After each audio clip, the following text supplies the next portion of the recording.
Trying to travel with paraphernalia is very hard. It's extremely difficult because you can't just take a 6-foot staff through an airport without questions. No, you can't. You know, sir, excuse me, you have a weapon. And I'm like, okay, first of all, my mind is a weapon. So you didn't check that.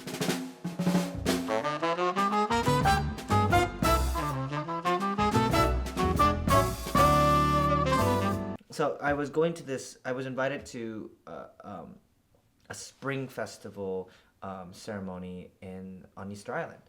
And so I had to fly out, book all this stuff, packing all these things. And I'm walking through security, and you know that they do the little thing where you walk with the dog. And this dog starts freaking out on me. And the security guard, TSA is like, you need to look in my bag and stuff like that. And I start pulling things out, and I'm like, I don't have anything on me. I just have, some fennel seeds, some, cursed water, black salt, lavender, rose petal, just a little bit of cocaine.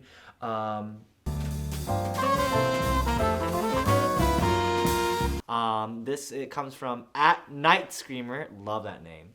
Oh. Any dating advice? Wow. How do I make them fall in love with me? Okay, well, there's several ways. Wow, great question. Natural ways, potions, spells. Yeah. I'm gonna have to start with the dating advice. Let's start with the dating. Yeah, let's start with the dating advice, and then get into the fall in love thing.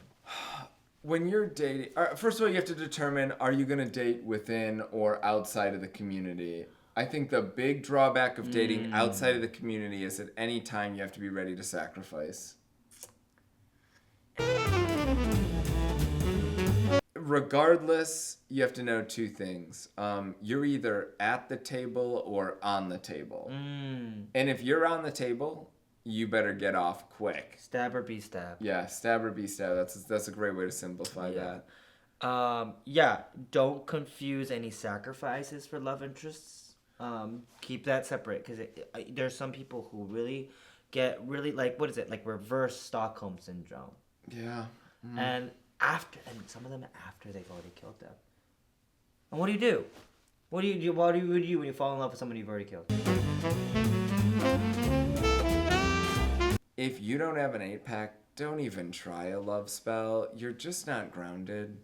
You don't have the dedication and energy to pull that off. Okay, well, I'm gonna disagree there. Okay. I'm gonna disagree there, cause I've seen some love potions and love spells work out. I'm not talking about potions. I'm simply talking about spells here. Right. Simply talking about spells. It does matter of your intention and your preparation.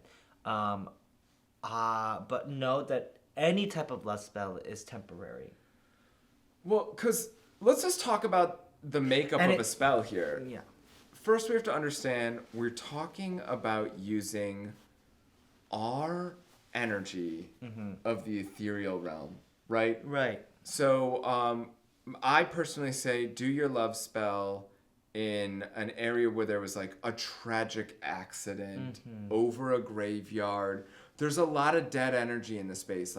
Anything where a lot of spiritual energy has yet to be at rest in peace in the darkness. Because that's really where you're going to get the most power. And so first you have to have an understanding of that power. Yeah. And so let's say you're at one of these sites, right? And you can feel that power, you can harness that power, you can leverage that power. Then do you have the internal fortitude in willpower to bend every single one of those spiritual energies to your will? And that's what Mind, Body, Abs is really about.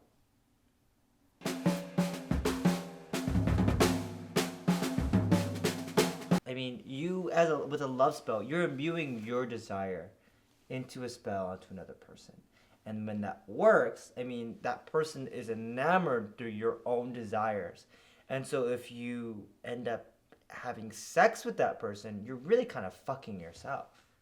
You are fucking yourself because you're fucking your spell. Yeah.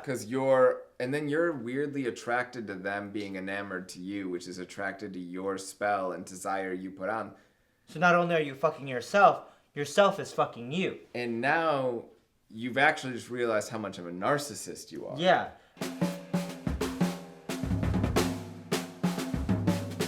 Like, so when you're dating and you're, seeing people, you really want to find people who share interests. Like, who are you going to find to pick centipedes at a haunted graveyard with? Or, I don't know, slather ectoplasm all over yourself before going into the pool. Or collecting moonlight water at a summer solstice. Or, contacting a ghost possibly be a third in your threesome with your lover. Like, normies don't want to do that. Who am I gonna find that wants to set a whole forest on fire in order to revel and praise the demon Mephisto? I mean, I got to do that 2 years ago in the northern part of California, and look where that got me.